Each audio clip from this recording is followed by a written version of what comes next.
Janoub ദ്വീപിന്റെ തെക്കേയറ്റത്ത് മരുഭൂമിയുടെ വിശാലതയ്ക്കിടയിൽ മറഞ്ഞു നിൽക്കുന്ന ഒരു അത്ഭുതം സലാല.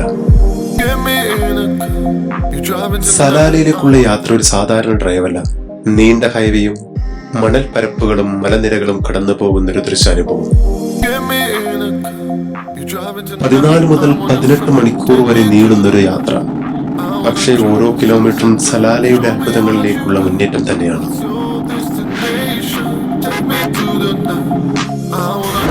ചേരമാൻ പെരുമാൾ എന്ന പേര് കേരള ചരിത്രത്തിലും മുസ്ലിം പാരമ്പര്യത്തിലും വളരെ പ്രസക്തമാണ്.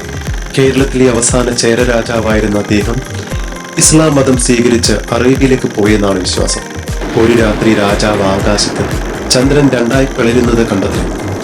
പിന്നീട് അറേബ്യയിൽ നിന്നെത്തിയ വ്യാപാരികൾ അത് പ്രവാചകനായ മുഹമ്മദ് നബി നടത്തിയ അത്ഭുതമാണെന്ന് രാജാവിനോട് പറഞ്ഞു. ഇത് രാജാവിനെ ഏറെ ആകർഷിക്കുകയും അദ്ദേഹം മക്കയിലേക്ക് യാത്ര തിരിക്കുവാനും ഇസ്ലാമിനെ കൂടുതൽ അറിയാനും തീരുമാനിച്ചെന്ന് പാരമ്പര്യങ്ങൾ പറയുന്നു. അങ്ങനെ തന്റെ രാജ്യം മന്ത്രിമാർക്കും പ്രാദേശിക അധികാരികൾക്കും വിട്ടുകൊടുത്ത് അദ്ദേഹം അറേബ്യയിലേക്ക് പുറപ്പെട്ടു. തിരിച്ചുപോക്കിനിടെ രാജാവ് അസുഖബാധിതനായി ഇന്നത്തെ ഒമാനിലെ സലാലയിൽ അന്തരിച്ചുവെന്നാണ് പറയപ്പെടുന്നത്.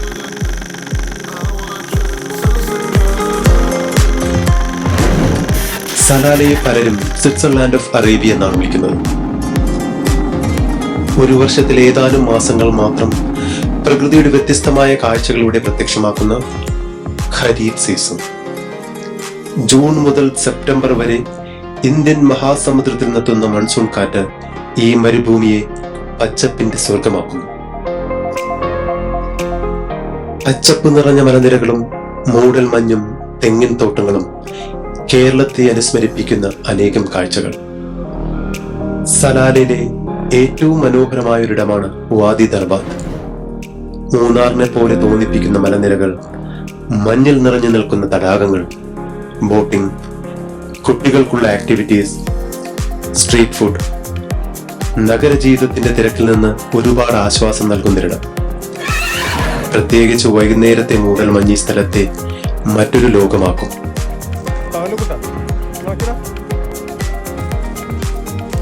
ചേരമാൻ പെരുമാളിന്റെ ടോപ്പിലേക്ക് പോകുന്ന വഴിയിലുടനീളം കാണാവുന്ന പഴം പച്ചക്കറി കടകൾ, കാലം നിർത്തിവെച്ചു പോലത്തെ ഒരു ജീവിത രീതി.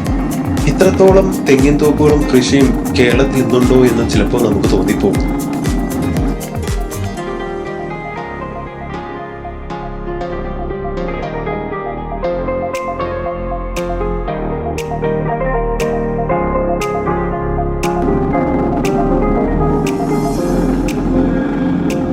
ഇതാണ് ചേരമാൻ പെരുമാളിന്റെ ശവകുടീരം. ഈ ചരിത്രം കേരളത്തിന്റെ അറേബ്യയുമായുള്ള പഴയ ബന്ധത്തിന്റെ തെളിവായി ഇന്നും നിലനിൽക്കുന്നു. വഴിയിലുടനീളം കാണുന്ന സ്ട്രീറ്റ് ഫുഡ് ഹട്ട്സ്, പരമ്പരാഗത ഒമാനി ബാർബിക്യൂ മീറ്റ്, ഗ്രിൽ ചെയ്ത വിഭവങ്ങൾ, കരക് ചായ്, തനത് ഭക്ഷണങ്ങളുടെ ഒരു അനുഭവം. യാത്രയുടെ യഥാർത്ഥ രുചി ഇവിടെയാണ്. സലാലയിലെ ഏറ്റവും വ്യത്യസ്തമായ ഇടങ്ങളിൽ ഒന്നാണ് മുക്സൈൽ ബീച്ച്. ഒരു വശത്ത് ഉയർന്നു നിൽക്കുന്ന മലനിരകൾ, മറുവശത്ത് അതിശക്തമായ അറേബ്യൻ കടൽ. പാറക്കെട്ടുകളിലൂടെ അടിച്ചുയർന്നു വരുന്ന തിരമാലകൾ ചൂളമടിക്കുന്ന ഗ്ലോബോട്സ് കടലിന്റെ ശ്വാസം പോലെ കരയിലേക്ക് ഉയരും. ഇവിടുത്തെ തിരമാലകൾ വളരെ രസ്യമാണ്. ഇവിടുത്തെ കടൽ തീരങ്ങൾ സാധാരണ ബീച്ച് ആക്ടിവിറ്റീസിന് പറ്റിയതല്ല. ഒരു മിസ്റ്റീരിയസ് വൈബുള്ള വൈൽഡ് നേച്ചർ. കടൽ തീരത്ത് ജീവനോട് കാണപ്പെടുന്ന ബഫർ ഫിഷസ് പോലും ഈ മഹാസമുദ്രത്തിന്റെ സ്വഭാവം ഓർമ്മിപ്പിക്കുന്നു. കണ്ടിരിക്കേണ്ട മറ്റൊരിടമാണ് എയിൻ ജാസിസ് വിലായത്ത്. പച്ചപ്പും ഒഴുകുന്ന വെള്ളവും മൂടൽ മഞ്ഞുമൊക്കെ ഉണ്ടായേക്കാവുന്ന സ്ഥലം ഇന്നിവിടെ ഇല്ലെങ്കിലും ഈ പ്രദേശത്തെ കൊതുക് ശല്യം വളരെ കൂടുതലാണ്. വൈകുന്നേരങ്ങളിൽ മലമുകളിലൂടെ ഒഴുകുന്ന മൂടൽ മഞ്ഞ്, അതാണ് ഖരീഫ് സീസണിന്റെ മാജിക്. പ്രകൃതിയും കാലാവസ്ഥയും ചേർന്ന് സൃഷ്ടിക്കുന്ന ഒരു അനുഭവം സലാലയെ മറ്റു ഗൾഫ് രാജ്യങ്ങളിൽ നിന്ന് പൂർണ്ണമായി വ്യത്യസ്തമാക്കും.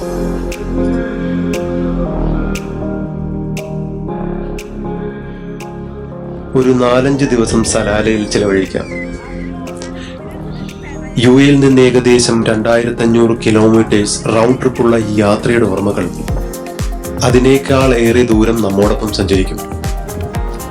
ഖരീഫ് സീസൺ അവസാനിക്കുമ്പോൾ സലാലയുടെ പച്ചപ്പും മഞ്ഞും ശാന്തമായി പിന്മാറും. പ്രകൃതി നമ്മോട് പറയുന്നൊരു സന്ദേശം: മാറ്റം ഒരു കാലാവസ്ഥയല്ല, അതൊരു അത്ഭുതമാണ്.